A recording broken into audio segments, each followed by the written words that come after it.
Hello guys and welcome back to What If Deku.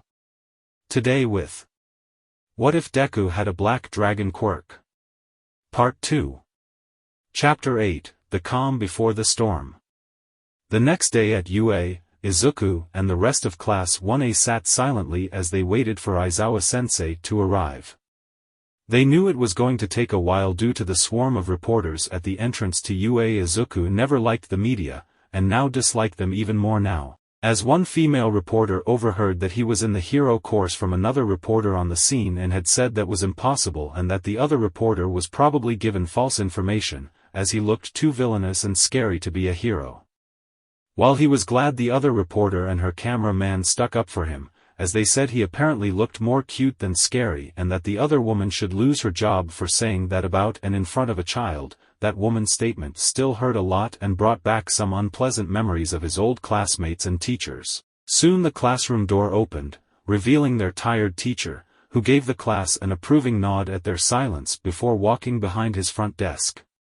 "Today, we're going to be doing something different," Aizawa said, which caused the class to worry, as they were unsure if this would be another activity with the threat of expulsion, or something extremely exhausting like battle training with All Might. "Today, we will be choosing who will be class president," Aizawa said in his usual tired voice, before he had to cover his ears. Finally a normal class activity. The entire class shouted out in unison, as Aizawa let out an exasperated sigh before telling the class to keep it down while using his quirk to intimidate the students. Class 1A apologized to their sleep-deprived teacher before he pulled his sleeping bag out and laid back on the floor. Once Aizawa had left the class to their own devices, almost everyone began to try to persuade and fight with their fellow classmates over becoming class president. Izuku, Todoroki, Jiro, and Tokoyami were the only students who didn't join in the debate. After a couple seconds of arguing and a perverted comment from Mineta on what he'll do if elected class president, someone slammed their hands loudly against their desk and shouted out, "That's enough," in a stern and commanding tone. The class turned to the source of the voice to see that it was Ida, who was standing up and waiting for everyone's attention to be on him. Ida then cleared his throat loudly before saying to his peers, "I suggest we have a vote for the position. And whoever gets the most votes will be class president and who has the second most is vice president. I will hand out my notebook and will write the names of whoever we vote for, then I'll tally up the score at the end." The class happily agreed with Ida's plan, and voted for class president. Izuku thought for a little while on who he wanted to vote for, before deciding that despite his earlier interactions with him, that Ida would be the best choice. Since the blue-haired boy had efficiently taken charge of his out-of-control classmates and came up with an effective way to settle their dispute, Izuku thought that he was well suited for the role. However, once the scores were tallied up and Ida marked their votes on the chalkboard, Izuku felt his nerves spike. How am I one of the most voted people? Izuku thought as he gulped, as he ended up being tied with Momo Yaoyorozu with 3 votes each, and was called to the front of the class to settle the matter with a game of rock, paper, scissors. As Izuku nervously walked up to the front, he saw that Ida looked a little bummed out he didn't win, but had a smile on his face, as he was happy that one person had voted for him. Izuku then faced off against Yaoyorozu. The greenette closed his eyes and prayed that the black-haired girl would choose scissors and win. "Well, it seems that I've lost. Congratulations on becoming class president, Midoriya," Yaoyorozu said as she then respectfully bowed to the greenette, who forced out a shaky yet nervous smile as Aizawa announced their new positions as class president and vice president respectively. It was now lunch, and Izuku, Todoroki, and Uraraka were planning to sit and eat together. Bakugo had originally wanted to join the group, but due to Izuku trying to have his brother hang out and get more friends, was hanging out with the now self-proclaimed Baku Squad instead. Izuku and Todoroki sat in silence when Uraraka had approached them with one more person along with them. The two boys looked up to see Ida with her, as the taller boy politely asked if he could sit with them. Izuku and Todoroki looked at each other before nodding at Ida's question. Soon the four had had most of their lunch and had decided to start to talk about what happened earlier with Izuku becoming class president. So Mito, what's it like becoming class president? Uraraka asked. And not good actually. Really? Why would you think so? Ida voiced his surprise, which caught the attention of the whole group before they looked back at Izuku for an answer. It's because I have never been the kind of person that is comfortable leading others. It's one of the reasons why I actually voted for you, Ida. You looked like you were a natural-born leader back there, and you managed to quiet down our class. Izuku explained as Ida looked shocked at Izuku's decision. I've been nothing short of horrible to him, and despite that he still voted for me? I don't understand. Maybe I was wrong about you, Midoriya. But I need to know, if you really aren't like that fake hero who hurt Tensei, what drives you to be a hero? Ida thought to himself as he cleared his throat, get the group's attention. Midoriya, I have a question. Why do you want to be a hero? Ida asked as everyone turned to hear Izuku's response. Well, you see. I want to be a hero to help and save others. I want to be like All Might, saving people with a smile. But I also want to be an inspiration to those with villainous quirks, that they can be heroes too, and that someone's quirk doesn't make a person good or evil, but it's the person themselves who decides who and what they want to be. I just want people to be safe and happy. I want the world to be a better place, so people won't through the bullying, discrimination, and, well, borderline abuse by my peers and teachers as I once did. Izuku said, his wings drooped down sadly and his expression looked sad, yet relieved that he can tell others he's close to his story. Uraraka, Todoroki, and Ida were horrified yet inspired by the Greenette's reasoning. Uraraka was in tears as she then pulled Izuku into a big hug and said, "That's it, Mito, I'm giving you a hug. You can't say no to it after telling us that." The group then chuckled as Izuku blushed in Uraraka's surprisingly tight bear hug. Thank you for answering my question, Midoriya, your goals are quite admirable. And thank you for voting for me earlier. Ida said before bowing to the Greenette. I agree with Ida, your goals are quite noble. With how positive you are, I'm not going to be surprised if you reform a criminal with your words and cheeriness alone in the future. Todoroki joked in a monotone as the group chuckled at Izuku's embarrassed look as he repeatedly thanked the group for their kind words. It seems I was wrong about you, Midoriya. I'm sorry for acting like that back then. I hope we can become friends in the future, but for now, I'll have to work on that trust. Ida thought to himself before an alarm went off, startling everyone in the cafeteria. All of the students panicked and crowded into the hallways as Ida went up and asked a third year what was going on. The alarm means that some has gotten past the gates at UA. This hasn't happened in my whole 3 years of me being here. The third year replied before he rushed into the crowd in a panic. Now the group of 4 were shoved into the crowded hallways, as students shoved and pushed each other in their blind panic. Mito! Uraraka screamed out as the short Greenette tripped and fell onto the floor before they were separated by the crowd. Ida paled when he saw Midoriya get pulled under, before he looked out the window of the hallways and saw that it was the press who had broken in. Ida looked over at Uraraka and pulled her over to the wall. He was running out of time to help Midoriya, as he could be trampled to death by the panicked crowd. He then saw the nearby exit sign and got an idea. Uraraka! Make me float! Ida said with a determined look in his eyes, before the brunette nodded and made him float. Ida floated up to the exit sign and said loudly and with authority, "Everyone, please remain calm. Look outside. It is only the press that got through UA's gates, and more importantly, our teachers are dealing with the problems we speak. There is no need to panic, as we are UA students, are we not? It is unbecoming of us to act like this when the first sign of danger arrives. Now then, let's continue to our homerooms in a calm and orderly fashion."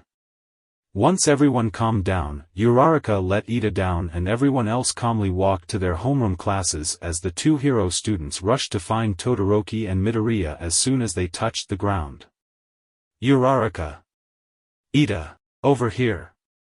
He's hurt.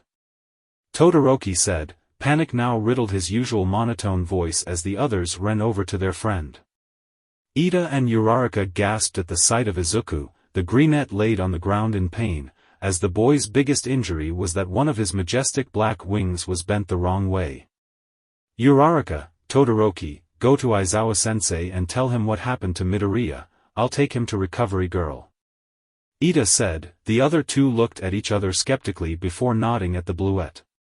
Ida then picked up the smaller greenette and helped him stand up. Izuku winced in pain, as he kept his right foot off the ground, as it looked like it was sprained, before Ida carried him to Recovery Girl.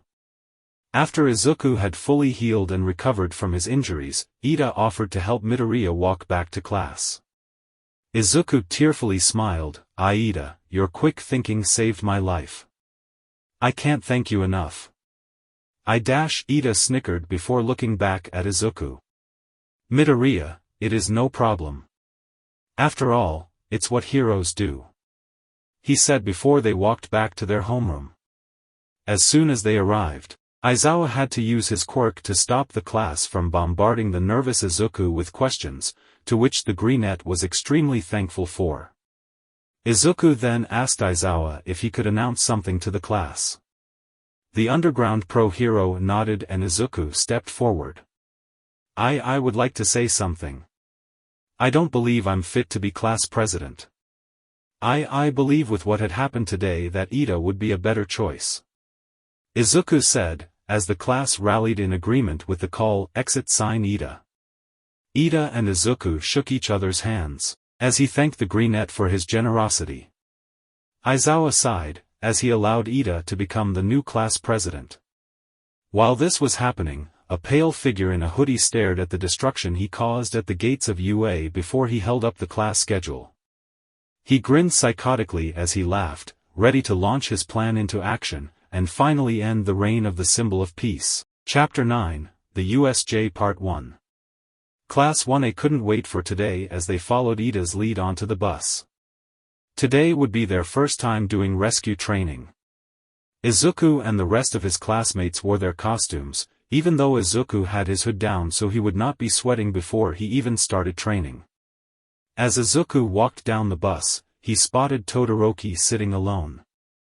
The greenette then walked up beside Todoroki and cleared his throat, gaining the other boy's attention. Hey Todoroki. Is it okay if I sit here? Izuku shyly asked, to which Todoroki gave him a silent nod. You can take the window seat if you'd like, I don't mind.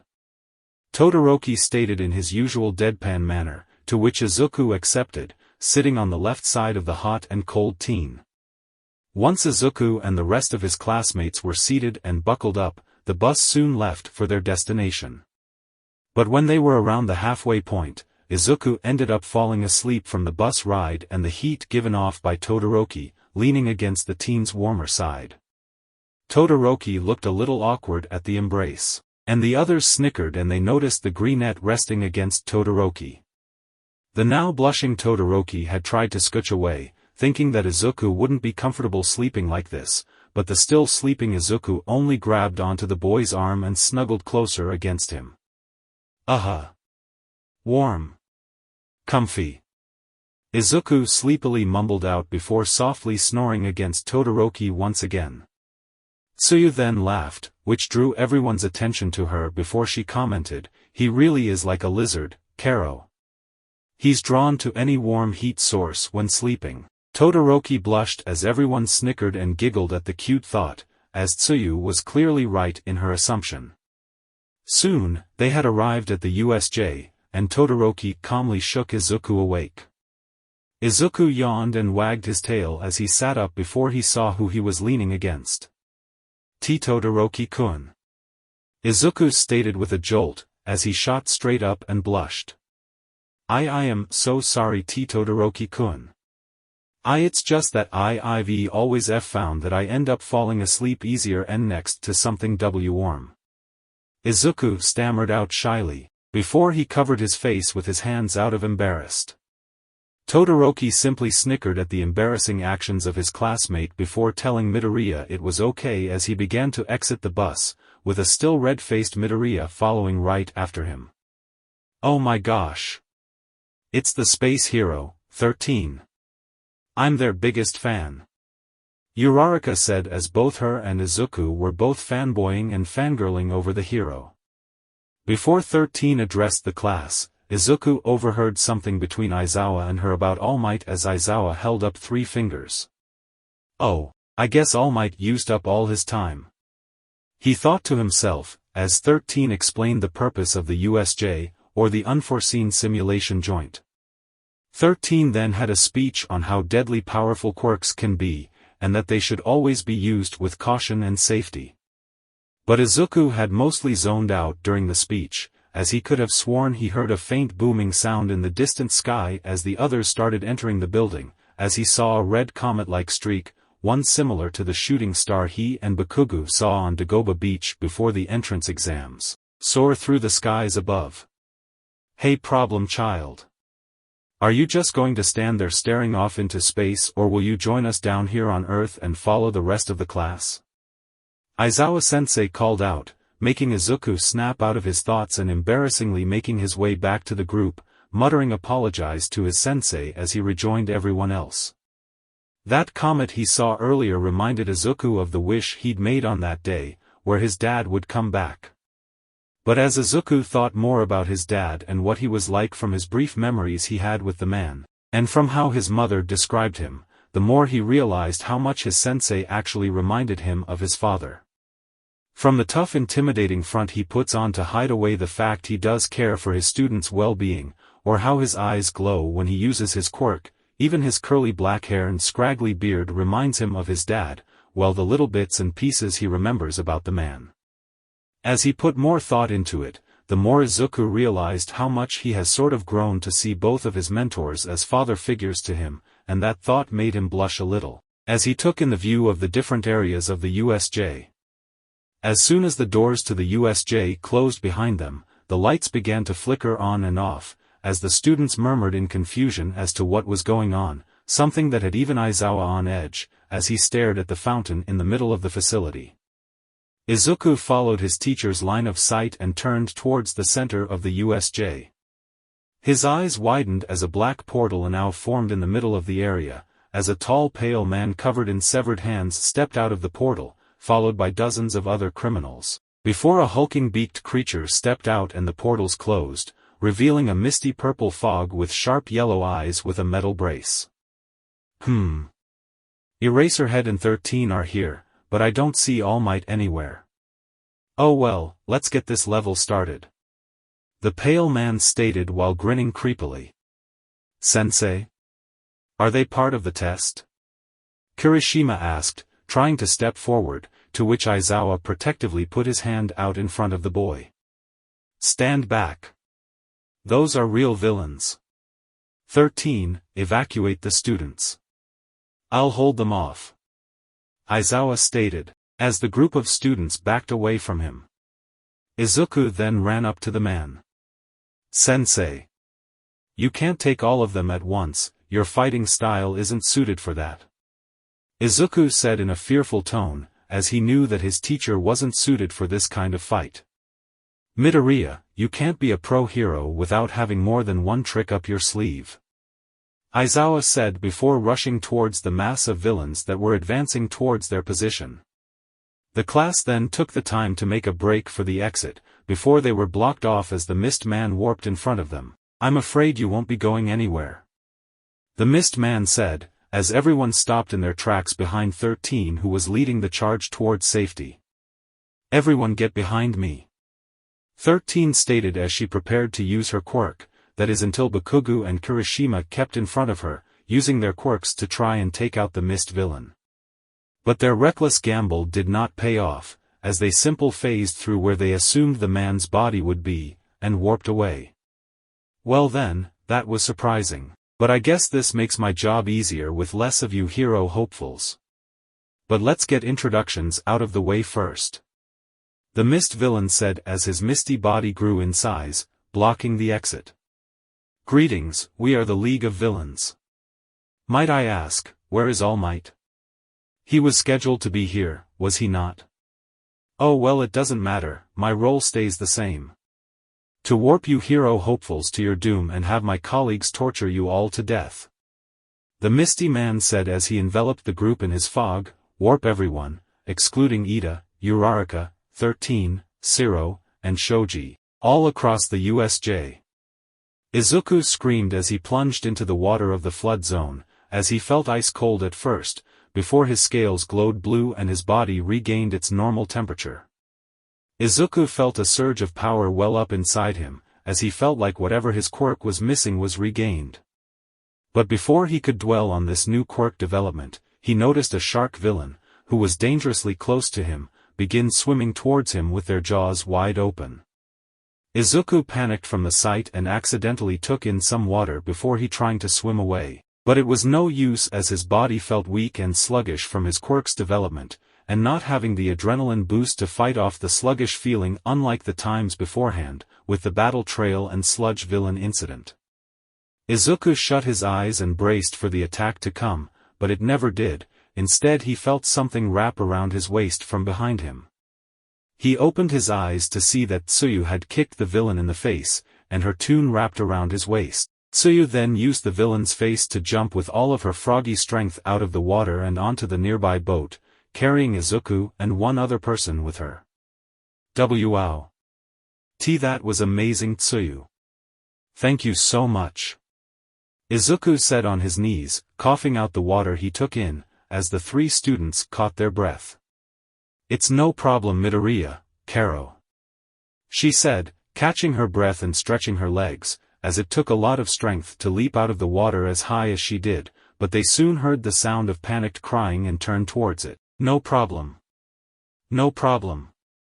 We're surrounded by villains and we're all going to die. I think that's a big problem. Someone cried out beside Izuku, as he looked over to see Mineta, who was bawling his eyes out. Izuku then began to cough out the rest of the water as Mineta turned towards him, his previously panicked expression turning serious. Mineta then stomped over towards the greenette and without warning kicked Izuku as hard as he could in his stomach, knocking the wind out of Izuku. Izuku fell onto his back, as Mineta may be short, but he wasn't weak by any means, since he had to train hard to get into the hero course. Izuku shook his head to try and regain his bearings, but he looked up to find Mineta standing over him, well as much as the short boy could anyway, with a disgusted scowl on his face. At that moment, Izuku didn't just see Mineta, he saw his previously bullies towering over him, as being in this situation brought back painful memories of other students towering over him, using their quirks on him and beating him up. It's probably your fault this has happened, you villain quirked freak. You probably betrayed our class and sold us out to them like the lying snake you are. I can't believe I'm going to die without getting to touch one of Yairozu's boobs. Mineta cries out, roughly pushing his stubby little pointer finger against Izuku's chest, pushing the greenette back down whenever he tried to get back onto his feet. Tsuyu then scowled at the grape-haired midget, before looking at Izuku, whose wings drooped down sadly as he tried to back away from the small screaming boy. As he looked away and she saw what looked like tears flowing down his panicked, fearful face. But the way Mineta seemingly towered over Midoriya reminded her of something that happened to her little brother. The scene was almost exactly like that day she found out her little brother was being bullied daily by a couple of older kids at his school.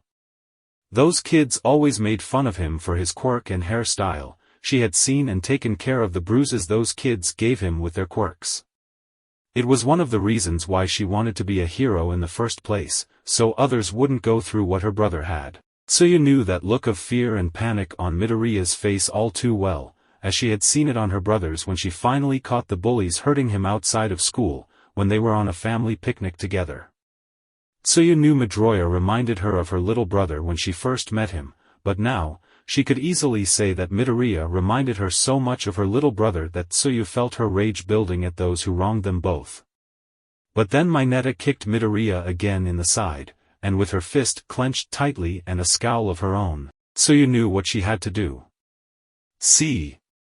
Look at him, he's clearly guilty and the freak knows it. Just look at his stupid crying face dash. Mineta got out before Tsuyu kicked him away from Izuku hard, causing the boy to be thrown against the boat wall, denting against it before falling to the ground in pain. Tsuyu gave Mineta one final glare before she helped Midoriya up. TT thanks as dash. I mean Tsu. Why you didn't have to dash, Izuku said, still trembling in panic from everything that has happened, with tears still falling down the sides of his face before Tsuyu cut him off. Of course I did ch dash. I mean Midoriya, Karo. Tsuyu replied quickly, before blushing at her slip-up, as now that she's noticed the similarities, the frog girl couldn't help but think of Midoriya as his little brother.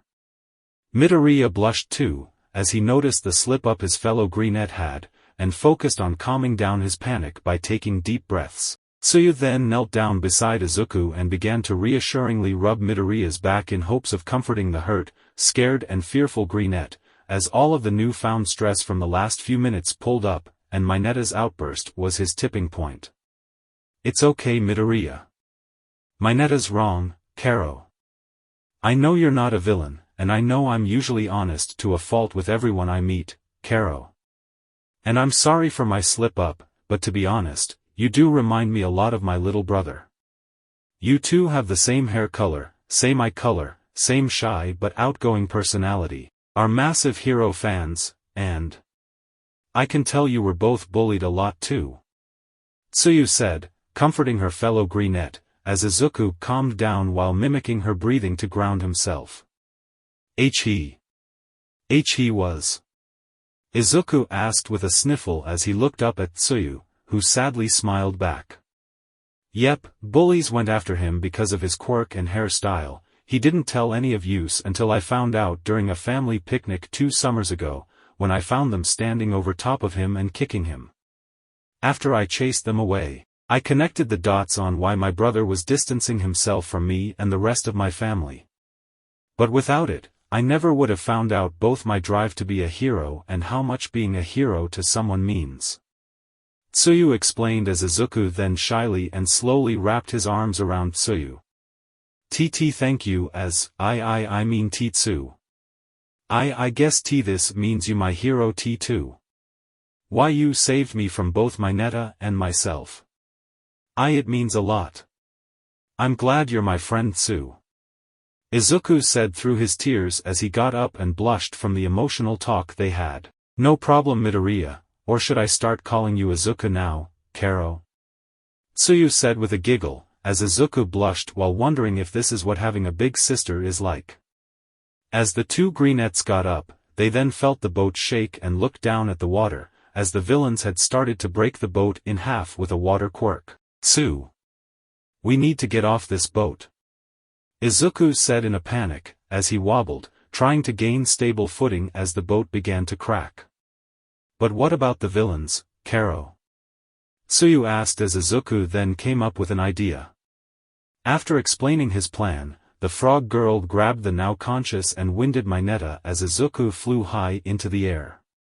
He then channeled one for all into his fingertips and flicked, not only breaking that finger but causing the water to separate due to the power from the force of the flick. As the water collapsed back in on itself, Mineta kept throwing out his sticky great balls, which captured the villain as they were dragged into the middle of the whirlpool Izuku created. The trio then landed on the shore by the flood zone to see that Aizawa had finished fighting through the small fry criminals and was now facing the hand-covered villain. Time for the final boss. Aizawa said as he dashed forward to fight the leader.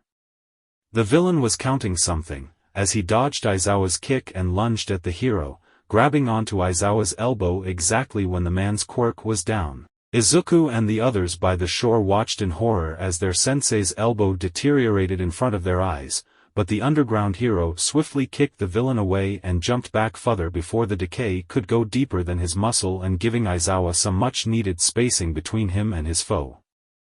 Aizawa winced and held onto his injured arm as the villain laughed in glee at the damage he caused. Eraserhead. You're pretty cool for a hero. But I can see the time is growing longer between when you can use your quirk. While it is a shame that I have to kill you, I just want to let you know that I'm not the final boss. He is. Nomu, grab Eraserhead. He said, before the muscular, 7-foot-tall behemoth of a villain appeared behind Aizawa before the man had a chance to react. The creature then slammed the man's head against the ground, breaking his yellow goggles in half and splattering blood onto the floor. Izuku, Tsuyu, and Mineta froze, as a feeling of dread filled their bodies, as they saw their sensei's arm snapped like a twig behind his back by the Goliath. They heard their teacher scream out in pain before it was cut off by the creature bashed his head against the ground again. You can't erase his Quirk Eraserhead, his strength is built into him. He is the anti-symbol of peace, Nomu. He was built specifically to kill All Might himself, you don't stand a chance. The man laughed as Izuku shook, tears fell from his eyes as his sensei was being tortured by villains, and he couldn't do anything to stop it. Izuku's face turned to a snarling grimace, as he began to feel like something was clawing inside his chest, wanting to be let out. A voice in the back of his mind began to speak out to him, seeking nothing more than to lay waste to the ones who hurt his sensei and friends, and that feeling only grew stronger with each passing second. Black lightning danced along his body without him realizing, as he just wished for the villains to stop this and leave. Then the mist villain appeared by the hand man. Ah, Kurogiri, is 13 disposed of? The pale man asked. 13 has been incapacitated Tamura Shigaraki, but one of the students managed to escape. Kurogiri stated as Shigaraki growled and scratched at his neck. Kurogiri, you idiot. If you weren't our way out, I would dust you on the spot. Now our plans are ruined. I guess we'll have to head back to base and restock. Shigaraki said, seething with rage. Izuku knew that it couldn't be the case, and his blood ran cold when the maniac smiled again, and seemingly looked in their direction. But first, let's kill a few kids to wound All Might's stupid pride. He said as he leaped at them and with blinding speed, and within what seemed to be a second, almost had his hand wrapped around Tsuyu's face. Izuku's heart stopped, as he pleaded with any divine forces out there to let his body move, to let him save her. But he couldn't move a muscle. A scream of terror died in his throat as he pictured Tsuyu, someone who wanted to be a hero for her family and for people like him, begin crumbling away into blood-stained dust. Tears leaked from his eyes as he feared for the worst, but Shigaraki's quirk didn't activate. You really are cool, you know that Eraserhead. Shigaraki said, before wordlessly giving the Nomu the order to slam the man's head into the ground once more. And with that, the rage Izuku harbored for years if bullying and trauma finally reached its boiling point, and his whole world then went red, and he roared out in rage and desperation. You get your filthy hand away from her. As in a black, red and green blur, Izuku punched Shigaraki in the stomach using One for All, barely keeping this new full rage in check in order not to kill the man or break his own arm. The force of the blow knocked the wind out of Shigaraki, sending the villain tumbling back away from his friends and towards the center of the plaza. Izuku growled, as Shigaraki got to his feet, the villain gave a deranged smile towards him as he laughed in a manic glee. Oh? What's this? A little hero fledgling wants to put up a fight? What are you going to do, Greenie? Are you gonna cry 'cause I hurt your sensei and almost killed you friends? 'Cause all I see from you is a sniveling little hero brat that managed to get a cheap shot. Oh, I am going to relish in your screams as I make you watch as I torture you and kill your little friends in front of you for even thinking you could lay a single finger on me. Shigaraki growled out in an unhinged fury as he taunted Izuku, and he got into a fighting stance, practically giddy to kill this worthless NPC before him, when he noticed something odd. The greenette shook in rage as black and red sparks danced around him, and crackles of lightning flowed between his two, familiar, horns. Why you? Why you threatened Tsu? Why you hurt Aizawa-sensei? How dare you toy with their lives like it's nothing? I'm going to make you hurt. I'll make you pay for hurting my family. Izuku roared out as angry tears dripped down the sides of his cheeks, as the water churned below him and the clouds above darkened. Then Tsuyu and Mineta stepped back as Izuku let out a divine roar of rage, sounding almost alien-like, as the water below Izuku surrounded him, as he decided that for once in his life, he wasn't going to keep his rage and sorrow bottles up anymore, and he let go.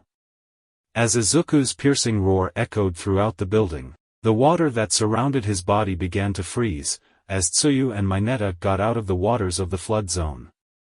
Once Izuku was encased in a sphere of ice, a red glow began to shine from its center, as a bolt of lightning crashed through the ceiling of the USJ, directly onto Izuku's sphere of ice. Thunder boomed out as Izuku began to change in the now glowing orb of pure white light. Everyone at the scene had to cover their eyes as Izuku was engulfed in an expanding sphere of elemental fury and light. As Izuku roared out again, this time the roar was now deeper and more animalistic, as ice creeped out in front to the expanding orb of light, freezing the flood zone's shores and part the lake solid. The ground shook beneath them before it too was frozen over in a wide area in front of Izuku.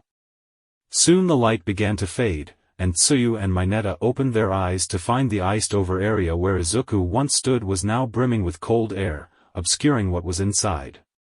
Tsuyu then looked down to see Izuku's costume in tatters, partly frozen over on the water's surface as mixture of steam and smoke bellowed up from where Izuku once stood. Soon a low, grumbling growl was heard from the parting cloud of smoke. A scaled, black front leg of a beast stepped forward, cracking the ice beneath it as its glowing black scales turned from blue to orange. Aizawa, Tsuyu, Mineta, and even Shigaraki looked at the emerging shape with fear as in Izuku's place now stood a black scaled dragon, standing tall as its mere presence radiated power and fear. Its jagged scaly hide glowed a fiery orange, and its eyes burned with a hatred directed towards Shigaraki, as it began to menacingly walk towards the villains. And no way. That can't be real? That dragon is something from one of my video games? It can't really be, no. Shigaraki backed away in fear as the furious dragon stalked towards the group of villains, its furious glare promising only despair towards those who had wronged it. Shigaraki, what is that thing? Kurogiri asked in shock. That twerp was secretly a secret endgame boss in disguise. How dare he? Kurogiri, prepare to fend off this Elatrian. Now! Shigaraki half shouted, half growled out in fury, as the Izuku, no the Elatrian, stood on its hind legs and let out a loud, echoing battle cry, ready to engage the villains. Meanwhile in the skies above the USJ. Sire! It's happened. Izuku's transformed into his dragon state. He's in trouble. Volstrax said, his mental link with Fatales relayed the information to the ancient godly dragon. Shit. Volstrax, I need you to get him to calm down before he does something he's going to regret later on. Any idea on who caused him to transform? Fatales' voice entered Volstrax's mind, the dragon needing to know the details on what he should send to help his son. They look pretty powerful, sire. One of the beasts the villains have looks like it could fight against this world's champion, All Might. One can warp and the other can disintegrate things he touches. Okay. Volstrax, I'm sending in Braki. I'm sure they've missed him, and I know that a Brachidios is a companion for life. They'll do anything to help Izuku and should be more than enough to match the villain's reanimated beast. How can you tell it's reanimated? After fighting in the ancient dragon war, you tend to know what they sense like. Tell me the coordinates to the front gates so I can wrap Braki in. He'll arrive in a few minutes. On it, sire. Volstrax replied as he prepared his most powerful attack, hoping that the force of the strike would allow Izuku be distracted from his elder dragon side's rage just long enough in order to de-escalate the situation before anyone gets severely hurt. Volstrax, before you go, please do whatever you can to save my son. Also, once you're done, tell him that his father says hello and that he misses him and his mother so very much, but he'll promise to see them very soon. Understood, sire. I'm flying down there as we speak. Wish me luck, my lord. Volstrax said as he rocketed down towards the USJ, as Vitalis hoped that his son would be okay once this battle is over with. Chapter 10, The USJ Part 2. The Elatrian stood on its hind legs and roared before it slammed its front paws into the ground and swung its head down and to the side, sending out sharp crystals of ice towards the villains. Kurogyri's portals opened up in front of the incoming projectiles and redirected them back at the dragon. The icicle spears hit the Elatrian dead on, and it roared in pain as they collided with its scales, the shards of ice shattering on contact while the dragon's hide wasn't damaged. Lightning then gathered between the dragon's horns, before it swung its head to the side as a wave of lightning bolts forced the villains back away from both the injured Eraserhead and the dragon. It then walked forward towards the villains as Tsuyu and Mineta grabbed their injured teacher while the dragon stood in front of them, distracting the villains. As the two hero students carried their hurt teacher away from the fight, Shigaraki rushed towards the dragon, his hand outstretched with his quirk activated, but the dragon simply growled at the human rushing towards it before sidestepping Shigaraki's attack and launching him back with a powered-up paw slam, crackling in red-black lightning. Shigaraki felt the wind get knocked out of him as he was sent back, as his Nomu rushed towards to retaliate against the beast that attacked its master. The Nomu let out an inhuman roar before it caught the black dragon by surprise and sucker punched it back towards the water's edge. To the shock of those who were watching the battle unfold, the dragon was still standing up after getting hit in the face by the Nomu's quick and powerful punch. The Elatrian, as Shigaraki called it, growled as its mouth sparked with the same black and red lightning Izuku has before letting out a fireball attack that combined fire and the blackish-red lightning towards the villains. Nomu, protect! Shigaraki cried out as the Nomu obeyed, acting as a meat shield for the two villains before it was stuck by the empowered fireball, causing an explosion and a huge plume of smoke to form in the center of the USJ Plaza. The Elatrian let out a roar, believing that it had won, before another roar was heard. The roar sounded like a cry from a large bird of prey, before a red fireball sped through the ceiling of the USJ and crashed into the Elatrian, causing the dragon to cry in pain as it knocked on its side. The thing that struck the black dragon had silver scales and a sleek appearance, a dragon-like body with two weirdly shaped wings and a beak on its face before it roared once more. Somewhere else in the USJ, Koji Koda heard what seemed to be the voice of Izuku Midoriya, yet he didn't hear it normally, he heard it through his quirk. The shy, usually silent boy heard his classmates' loud, almost oppressive cries of, "How dare you hurt sensei," and, "I'll burn you to cinders," which didn't make sense as 1, the Greenette didn't have a fire quirk and 2, the Greenette would say that about anyone. Once he looked out to the main plaza, he saw the reason why he could hear his classmate in Ani voice. Instead of seeing Izuku, a tall menacing black dragon stood in his places as he fought off the villains leading the attack. As Koda was going to meet back with his class, he heard another voice call out to him thanks to his quirk. The voice had a stoic Japanese accent as he heard it cry out, "Stand down Midoriya," as a red fireball crashed through the ceiling and into Izuku. Koda's eyes widened as he saw another dragon. It had silver scales and a beak like a bird of prey, and its body was slender and built for speed. The silver dragon roared out, as Koda heard it say, "Midoriya. My name is Volstrax, and I need you to calm down. I was sent here by your father to help you, as he is worried you'd do something you'd regret if you continued to lash out in a blind rage." Volstrax's posture shifted to a battle-ready stance before his wing tips ignited in red and black flame before he rocketed forwards, like a jet as he tackled and held Izuku to the ground. Izuku struggled underneath the other dragon's weight and roared out in a rage, "How do you know my father and what does he have to do with anything, ? He has everything to do with this, it's why you can transform into a more animalistic and draconic form. I was sent out by your father to help you," Volstrax said before he was interrupted by Izuku. "Then why didn't he come himself?" He roared out in rage, as he continued to lash out, yet unable to get the other dragon off of him. "Because your father can't. He's too busy protecting you and your mother Inko." Izuku stopped struggling as soon as he heard the other dragon say his mother's name. He let out a short whimpering cry, as he asked, "Why?" "Midoriya, your father is an elder dragon of many abilities, but he had to leave because he was changing, and that change could have threatened both you and your mother's safety. He says that he loves and misses you and your mother so very much, and that his metamorphosis is almost complete. He will be able to see you two again soon, and that he'll reveal everything then, but now he needs you to calm down, before you do something you'll regret." Volstrax said. "Okay." Izuku said as Volstrax backed off of the black dragon as he was engulfed in a bright white light. Izuku had reverted back to normal. His rage at the villains had dissipated as he tiredly leaned on the scaly leg of the Volstrax. "Nomu. Now kill that green-haired brat." Shigaraki cried out, as the Nomu, now fully regenerated back from Izuku's attack, launched at the greenette with the intent to kill. Izuku's eyes widened and braced for the worst before he heard a shrieking roar and someone else yell out the words, "Die," as the black creature was hit by orange and reddish-black fireballs.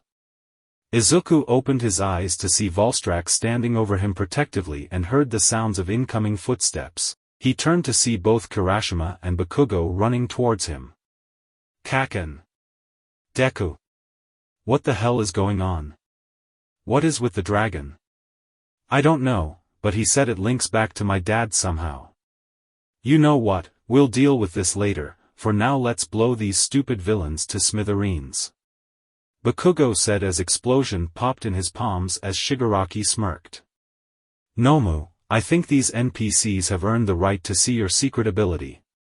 Nomu, use your gigantification quirk," Shigaraki said as the Nomu grew in size, now matching the size of Volstrax. "We were saving this for All Might, but you." Shigaraki pointed at Izuku. "Your quirk is far too dangerous to let you live and meddle in our future plans. Now then, Nomu, attack," Shigaraki said with glee as the creature roared. Volstrax quickly grabbed the three teens in its claws before narrowly avoiding the Nomu's attack and rocketing up to the USJ's entrance where the majority of his classmates were. "A gigantification quirk along with its strength and speed, that thing isn't human," Kirishima said to everyone's agreement. Koda was frantically signing to the class, before Volstrax roared out and looked at the shy boy. Katsuki then looked at him and asked, "Tweety bird, the hell was that about?" Koda responded in a meek voice, as he looked at Izuku saying, He said your father send in an old friend of yours to help." "An old friend?" Izuku said before he felt a wave of nostalgia hit him. I think I know who that is." As All Might ran towards the USJ, he saw something peculiar at the doorway. A blue portal with a white outlet appeared and a dinosaur-like creature stepped out. The creature had large forearms, hard bluish plate armor, a cylindrical horn, and a club tail. The creature then punched open the door and roared loudly, as if proclaiming its entrance like he usually does. Izuku and his classmates turned to the doorway to see an indigo dinosaur-like creature standing there. The creature then roared loudly, proudly announcing its arrival before looking down at the fearful Class 1A, most of which were ready to fight the creature, except for Izuku, who stepped forward in nothing but his bottom half of his costume and with tears in his eyes said, "Braki, it's you." Braki looked at the greenette before it leaned down and grumbled in satisfaction as Izuku pet the front of its smooth, obsidian-like plating on its face. "I've missed you, Braki, but we need your help. You see that big thing over there?" He points at the Nomu. "It's trying to hurt me and my friends, can you help us?" Izuku asked the dinosaur. The brute wyvern then scanned the still fearful class, before looking back at Izuku's emerald eyes and nodding, before protectively stepping in front of the group before licking its forearms and specialized pounders, causing a green slime to form on its arms. It then loudly roared out, challenging the Nomu. The Nomu let out its own challenging roar before the two beasts charged at each other. The Nomu swung at Braki, but the brute wyvern sidestepped before landing 3 blows to the Nomu's side, forcing it back and leaving green spots of slime on its body. The Nomu then brought its fist back to strike at Brocky again, but then the slime on its side turned red and exploded. The Nomu let out a roar of pain as it was forced back once more. Then Brocky leapt into the air, trying to hit the dazed Nomu's brain, but the Nomu recuperated and dodged the blow. "Shigaraki, I suggest we leave now," Kurogyri said, to which the chilled villain agreed, and both vanished into a portal as All Might appeared in the door, as the class and one elder dragon watched the two punching powerhouses fight it out. "Have no fear, for I am here," All Might said boldly, gaining everyone's attention. "All Might. It's okay," Midoriya got the villain to flee. "Who knew he could turn into a dragon?" Kaminari said as Izuku looked confused before he remembered what had happened and nodded, confirming Izuku's story. "We can discuss that later, but now I need to apprehend the villains fighting in the plaza." "Wait!" Izuku called out, surprising All Might, who was about to join the fray. "What is it, young Midoriya? Don't hurt the dinosaur-looking one. He's on our side and is my friend. I'll explain everything later on.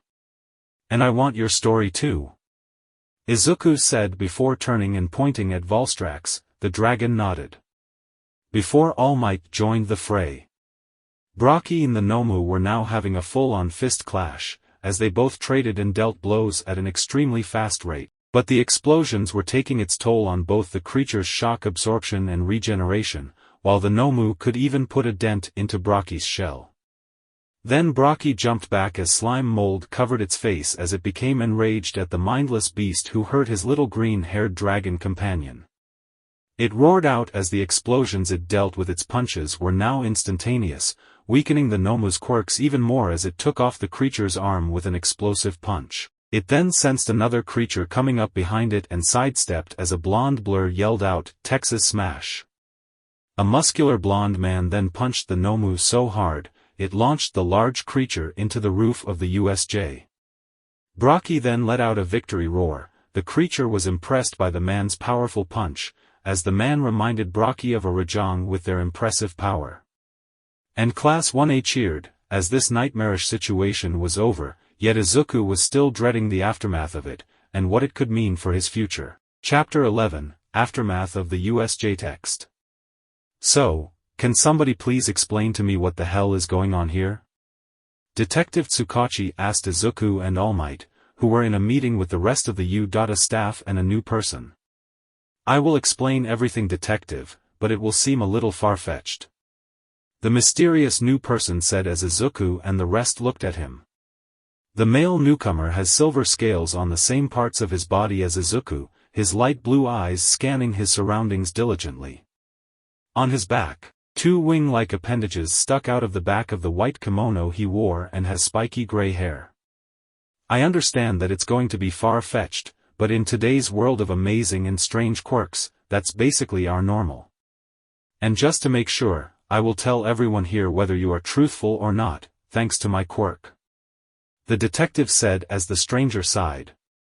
"To start, the silver dragon from the attack, that's me. My name is Volstrax, and I am a being known as an elder dragon," Volstrax said with a straight face before he was interrupted by Aizawa, who wasn't too injured by the Nomu, only suffering a few broken ribs and broken left arm which now resides in a cast. "Elder dragon? You mean like the kinds from those old games I used to play when I was in my first year in UA?"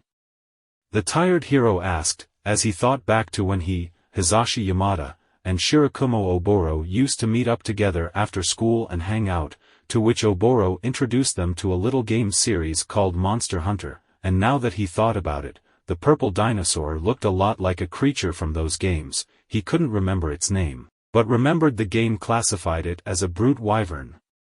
"Well, yes, but those games aren't fiction, as the creatures from them are very much real," Volstrax said, much to the shock of the group. "What do you mean? It's just a game.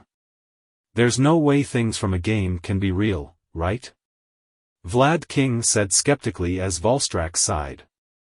"Well, yes, some elements of that game are fake, like the personalities of some of the monsters, but they are real." You could say that I'm technically an alien, as we are from a different world. Wait, you mean there's more of you? Snipe asked, to which Volstrax nodded. Indeed, but they are mostly on our own world. But as for how we got to your planet, it has to deal with one person from our world. Volstrax said as he looked at Izuku. The rest of the heroes looked confused as to why the young greenette had anything to do with this whole confusing tale. Your father, Izuku Midoriya, is the single most powerful elder dragon in our world. The humans from our world feared him for his might, and his very presence sends most living things fleeing for their lives. He is essentially a god. Volstrax said. A god? But how? And my dad was just a normal person with a fire-breathing quirk? That can't be true, can it? Izuku asked. Well, your father had a personal vendetta against the humans of our world, as they've committed terrible atrocities to dragon kind during a bloody conflict called the Great Dragon War. These humans from that ancient civilization used the bodies and bones of our fallen brothers and sisters to build their weapons and fortresses they used against us. But, your father told me the last straw was when he heard news of those humans building undead abominations from the corpses of different fallen dragons, and reanimating them to fight against us. That's horrible. Midnight stated, to which the elder dragon nodded. It was, but your father then did the only thing he could do to bring balance back to the world, and that was completely destroy any and all traces of the ancient civilization. He burned their towers to the ground, and engulfed the world in a burning hellscape. But along with the humans, he also destroyed the warring elder dragons too, so their power doesn't destroy the world by running rampant without the humans to stop them. By the end of his rage, only a small handful of humans and elder dragons were left, and he let the world rebuild the balance it once lost, and the secrets of the ancients' power were lost to the flames of time. Volstrax finished his tale, the one he heard from Fatalis himself many times. The room was quiet in shock. The group then looked over to Tsukankui for an answer. The detective merely nodded, confirming that the tale was true. Sounds exactly like one of the legends from that game we used to play with Oboro, show. Present Mike said, unusually quiet as the underground hero simply nodded at him in confirmation. So, why did my dad fall in love with my mom then? Izuku asked shyly, unsure of why his father, who he seemingly had been known to hate humans with a passion, fell in love with one. Volstrax chuckled and smiled at the boy before saying, my lord had always said that he fell in love with Inko due to her pure heart. He once told me that after a few hundred years, he grew bored of all the destruction he had to cause to keep balance to our world's nature, or to simply defend himself. So he had opened a portal to a different world and entered through it, ending up at this world. But the world hopping had some downsides, and he was left in a more humanoid form than before. At first he was livid at the thought of looking like your kind, but he soon realized that he shouldn't cast judgment on your people yet, as he didn't know if your kind deserved the total annihilation like his world's humans did. So after a few days of wandering through your city, basically homeless, he accidentally bumped into someone, your mother Izuku, who instantly apologized and tried to help him to his feet. Bewildered by the action, he thanked for the help, and went off on his own, but Inko saw the ratty clothes on your father's body and offered him to stay the night. Your father begrudgingly agreed, and was curious at how selfless your mother was, helping and caring for everyone and everything around her. During frequent trips between both of our worlds, Inko and your father slowly started to fall in love, and your father was able to use the kindness she showed him to once again not hate all life on our world. He became more peaceful, as he started to once again let the elder dragons and some other creatures around him. The elder dragons were relieved that your father was letting the atrocities of the past go, and also not trying to kill them on sight. He took up the alias of Hisashi Midoriya in your world, and lived happily with Inko. Volstrax said, Izuku and his teachers intently listening to the story. So, why did Dad have to leave us? Izuku asked sadly. Well, it was to protect you. I'm sure most of the pros are aware of the large section of forest mysteriously vanishing, leaving nothing but a black crater behind? Volstrax said. So are you telling me the large section of the beast's forest that was destroyed by young Midoriya's father? Yagi said, as Volstrax nodded at his question. You see, Izuku's father's species goes through a special metamorphosis period once they get old enough. This process is very dangerous, as the energy released can cause the destruction you saw there. He had returned to our world until the violent outbursts of energy subsided and he could return here. He is currently almost fully finished the molting process. Really? I can see him soon, right? I don't remember much about him, but I know he means a lot to Mom, Auntie Mitsuki, and Uncle Maresu. Izuku asked shyly, to which Volstrax ruffled the boy's hair. Exactly. And he misses you both a whole lot, kid. He should be done by the middle of the summer. So how did you meet Midoriya's father? Nedzu asked. Well, he met me a long time ago, on top of a mountain above the clouds, and said he wanted to talk. After some initial speculation I obliged, and the rest was history. After some time he told me, along with the rest of his court, he wanted to talk with us because he wanted to reconnect with the other elders. He then assembled his most trusted friends and allies to be part of his court, which is like a king or queen's group of advisors, except we all share a mental link with each other used to inform the others about our surroundings. That mental link works a lot like calling someone on a cell phone, except it's telepathic. I could set up a mental link with you, Izuku, but I would need your permission first, as it doesn't work without it. Volstrax explained, to which Izuku nodded. Volstrax then walked over to the greenette and, with his index finger, poked the boy's forehead, as a mystical red energy glowed from his fingertip. After a few seconds, Volstrax backed up and closed his eyes. There we go. Can you hear me, Izuku? Volstrax thought while using the mental link he had just created with Izuku. Yes. Wow, this is incredible. Izuku thought out, excitedly bouncing on the balls of his feet, as he felt a slight tingling sensation on the back of his head as the link was open. Volstrax then opened his eyes and turned the link off before returning his gaze back to the group of heroes. Sorry for the interruption, but now let's continue our conversation. Volstrax said politely. Of course. But I have a few questions I would like answers to. Nedzu said, ask away. So back in the USJ incident, how did you know Midoriya's location? The U.A principal asked. His father told me due to our mental link, as he could sense that his son was in danger, and sent me in to help. Also I am assigned by his father to survey him and his mother, so they don't get into any life-threatening situations. Do you know about the games that are based on your world? Yes, I do, and if you want more research on our world, those games are pretty the best option out there, as it is almost 100% the same. What was that dinosaur-like creature that helped All Might defeat the Nomu? That was Braki, a brute wyvern from our world known as a Brachydios. Izuku's father said that he took Izuku to our world once and found him when he was a hatchling, and the boy formed an unbreakable bond with the creature. Hisashi told Izuku the name of the creature, before he came up with the nickname of Braki. Volstrax explained, as the heroes then turned to Izuku about the Uncle Vern nickname. I was only 4. Izuku said, blushing a little before the heroes turned back to Volstrax. Alright, last question. What happened to Midoriya when he transformed during the attack? Nedzu asked. That was Izuku's dragon form. Due to being half-elder dragon, he can transform into a powerful being. But I assume that due to being half-human, it was only fully unlocked under that stressful situation. But I can say that the creature Izuku turned into is one of the most powerful elder dragons known to our world.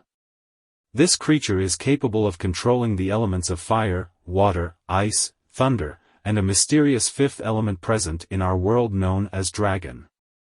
Volstrax explained. What's the creature called? Snipe asked. It's called an Elatrian.